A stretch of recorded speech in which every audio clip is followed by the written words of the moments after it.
में आप सभी मीडिया बंधुओं का बहुत अभिवादन। जम्मू कश्मीर के मुख्य सचिव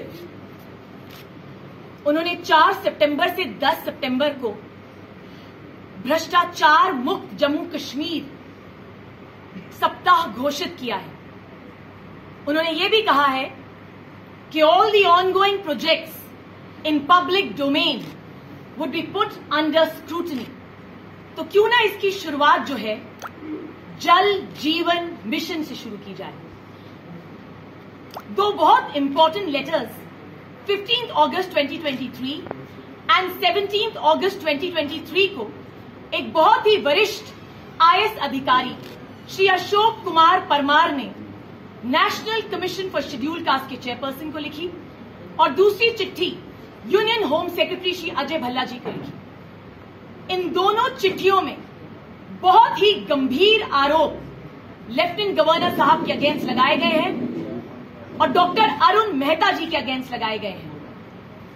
ये दोनों चिट्ठियां पब्लिक डोमेन में हैं और आपके साथ शेयर की जाएंगी। इन दोनों पत्रों में बड़ी ही सावधानी पूर्वक ये मेंशन किया गया है कि क्योंकि अशोक कुमार परमार एक दलित हैं, उनके साथ उन्हें निशाना साधा गया उन पर, और क्योंकि उन्होंने जल जीवन मिशन और कुछ और डिपार्टमेंट्स में फाइनेंशियल इरेगुलरिटीज को उजागर किया, इसी के तहत उन्हें उत्पीड़ित किया गया है। He has been transferred approximately 5 times and he was also unceremoniously removed from some very important meetings। क्योंकि ये दोनों चिट्ठियां पब्लिक डोमेन में हैं, इसीलिए इन चिट्ठियों में दिए गए कुछ तथ्य जो है मैं आपके समक्ष रखना चाहूंगी। पहला तथ्य, doctor Arun Mehta chief secretary, Shri Rajiv Rai Bhatnagar, mister Shaleen Kabra, Shri Basharat Jilani, Shri Manish Bhatt, Shri Himesh Manchanda, इन सभी ने एक्ट्स ऑफ ओमिशन, कमीशन और बहुत ही ज्यादा फाइनेंशियल इरेगुलरिटीज जल जीवन मिशन में की है।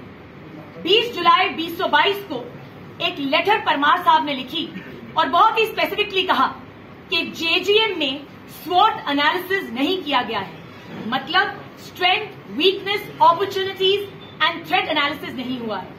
2 अगस्त 2022 को एक मीटिंग के तहत उन्होंने कहा कि जेजीएम बहुत ही स्लो तरीके से काम कर रहा है और बहुत ही सारे प्रोक्योरमेंट जो लैक्यूनेज हैं ये इस मिशन में है।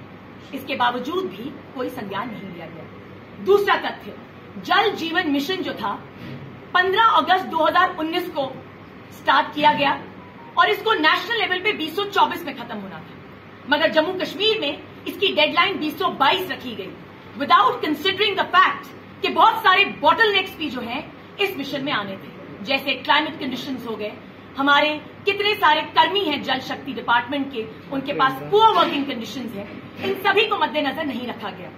तकरीबन 14,000 करोड़ का ये प्रोजेक्ट है। अगस्त 2023 तक सिर्फ 800 करोड़ जो है स्पेंड किया गया, 700 करोड़ की सिर्फ पाइप्स खरीदी गई।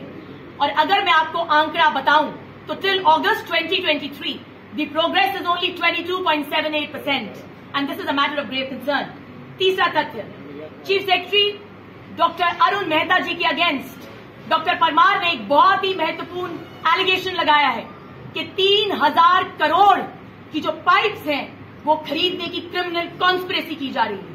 There is an absolute flouting of 2 very important legalities. Number 1, the manual for procurement rules का बिल्कुल उल्लंघन किया गया है, और दूसरा द सेंट्रल विजिलेंस गाइडलाइंस जो हैं मिनिस्ट्री ऑफ फाइनेंस की, उनका भी उल्लंघन हुआ है। इसी के साथ उन्होंने बहुत सारी चिट्ठियां जो हैं इन लेटर्स में सार्वजनिक करी, जिसके तहत ये पता चलता है कि जेजेएन स्कीम जो है बहुत ही गलत तरीके से एक स्कैम की तरह बढ़ती जा रही है जम्मू कश्मीर में। चौथा तथ्य, जल शक्ति डिपार्टमेंट ने कभी भी डिस्ट्रिक्ट वाइज कोई भी अपनी डिफंक्ट स्कीम्स जो है उसकी लिस्ट नहीं बनाई। डॉक्टर आबिद जो बहुत ही यंग आईएएस ऑफिसर हैं और जल शक्ति मिशन के मिशन डायरेक्टर हैं जल जीवन मिशन के, उन्होंने कोई भी एफर्ट नहीं लगाया कि किस तरह से ये फाइनेंशियल असिस्टेंस ले सकें इन डिफंक्ट स्कीम्स के लिए।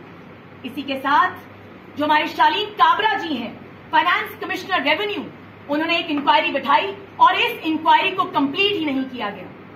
और आज तक ये बताया ही नहीं गया कि क्यों कॉस्ट ओवररन हुई, क्यों टाइमिंग की शॉर्टेज हुई और किस तरह ये जन जीवन मिशन जो है एक स्कैम की तरफ बढ़ता जा रहा है।